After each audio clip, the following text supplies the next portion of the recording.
번째로 보면은 이삭의 결혼과 삶이 주는 교훈이 있습니다. 그리고 아브라함이 나이가 많이 늙었어요. 그리고 여호와께서 아브라함에게도 복을 많이 줬습니다. 아유, 소유가 넉넉했어요. 떠날 때는 그냥 이렇게 초라하게 떠났지만은 여러 가정 속에 하나님이 아브라함을 축복을 해가지고 아브라함의 집에 소유가 넉넉했습니다. 그래서 노년이 됐습니다. 그럴 때에 그 가정에는 믿음직한 종이 있어요. 여러분, 믿음직한 친구가 있습니까? 여러분의 결정권을 맡길 수 있는 믿음직한 누군가 있습니까? 그 있다고 하면 그것은 복이에요.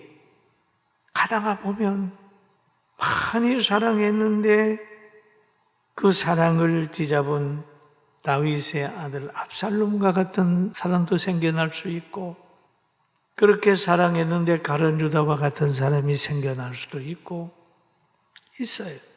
근데 아브라함의 가정에는 정말 아브라함이 믿을 만한 늙은 종이 있었습니다. 그러니 아브라함이 그렇게 말을 하는 거예요.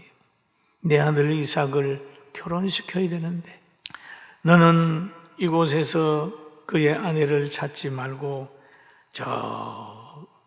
아내를 셈의 족속 중에 택하는 요구를 하는 거예요. 셈의 족속. 여러분, 혈통이 참 중요합니다. 그 동네로 가라. 그래서 이제 그 종이 그 말을 듣고 지금 선물을 싣고 낙타를 몰고 가는 거예요. 충성된 종이 갑니다. 그곳에 가서 이제 여자를 만나게 되면 하나님이 저 사람입니까? 저 처녀입니까? 이렇게 기도하면서 지금 가는 거예요. 그런데 아브라함이 그러는 겁니다. 그 여자가 따라오기를 원하지 아니하면 그냥 둬라. 그러나 내 아들은 데리고 가지 마라. 그 주체성을 가지고 있는 거죠. 창세기 24장 8절에 보니까 만일 여자가 너를 따라오려고 하지 아니하면 나의 이 맹세가 너와 상관이 없나니 올해 오직 내 아들을 데리고 그리로 가지 말지니라. 그 여자가 따라오게 해야 되지 내 아들은 그리로 데려가지 마라. 그래서 아브라함이 종이 말씀대로 그 메소포디아로 가서 나홀의 성에 이르렀습니다. 지금 이게 이라크에 있죠. 나홀의 성은 아브라함의 동생이 살던 성읍을 말하는 거예요. 그곳에 도착하여 낙타에 물을 먹이고 먹이려고 우물 곁으로 가는 겁니다. 그런데 한 소녀가 물길로 나왔어요. 그 한 소녀에게 말합니다. 청하건대 너는 물동이를 기울여 나로 마시게 하라. 그렇게 늙은 종이 얘기를 하니까 이 여인이 아주 얼마나 귀한 여인이냐면 그렇게 하지요. 낙타에게도 물을 먹이겠습니다. 그래가지고 그 낙타에게는 물을 먹이는 거예요. 그러니까 늙은 종은 주께서 이 사람을 선택했나 보다 하고 그냥 은혜를 받고 있는 거죠. 이삭의 아내는요 아주 헌신적인 아내예요. 짐승도 사랑하고 사람도 사랑하고 섬길 줄 아는 사람. 그 여인은 아브라함의 혈통이요 아리따고 헌신적이고 남자를 가까이 아니한 처녀였습니다. 그래서 늙은 종이 그 부모에게 가는 거예요. 부모에게 가서 이렇게 대화하다가 보니까 이 리브가가 그냥 따라오겠다 그래가지고 데려와서 이삭하고 지금 만나게 하는 사건이 있어요. 그런데 또 보면 이삭이 결혼한 후에 어려움이 있었습니다. 여러분, 사람이 만나서 살다가 보면 어려움들이 있어요. 아브라함도 흉년을 경험했고 이삭도 흉년을 경험했어요. 그럴 때마다 외로움을 느낄 때마다 어려울 때마다 하나님은 비전을 제시하는 거예요.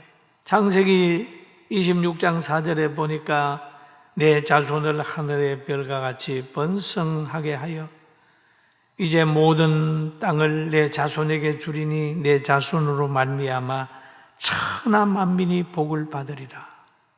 이렇게 하나님은 늘 비전을 주시는 거예요.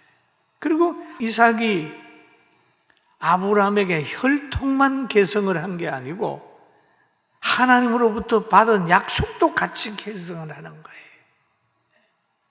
그래 이삭의 아내는 매우 미인이었어요. 굉장히 미인. 그런데 그 지역에 이제 지나가고 살려고 하면 틀림없이 블레셋 왕이 자기 이 아내 때문에 자기가 해함은 받을 것 같으니까 우리 누이라고 그러자 아브라함이 한 그대로 또 따라가는 거예요. 그렇게 해서 진짜로 아비말렉인 그 왕에게 한 대를 받는 거예요. 그런데 두 사람이 오만 껴안고 있다가 걸려가지고 너 아내를 왜 동생이라고 그러냐 누이라고 그러냐 이렇게 하면서 왕이 그랬지만은 그러나 하나님이 함께함으로 그에게 선대하고 많은 선물을 줬습니다. 보호했어요.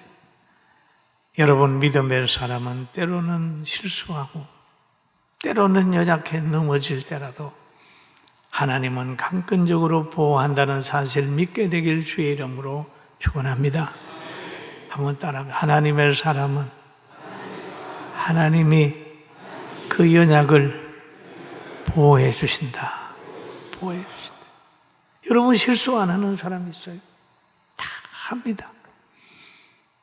그러나 그때마다 우리에게는 회개할 수 있는 길이 있고 기도할 수 있는 그런 여건이 되잖아요.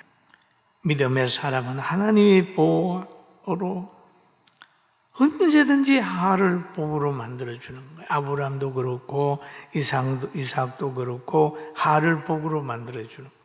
이걸 깨닫게 되면 좌절하지 않아요.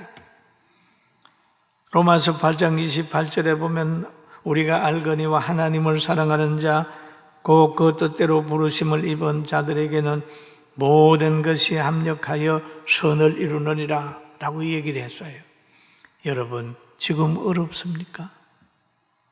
그 어려움을 믿음으로 극복하면 인내를 배우게 되고 겸손을 배우게 되고 다시 한번 하나님의 축복하심을 체험하는 계기가 될 줄로 믿습니다.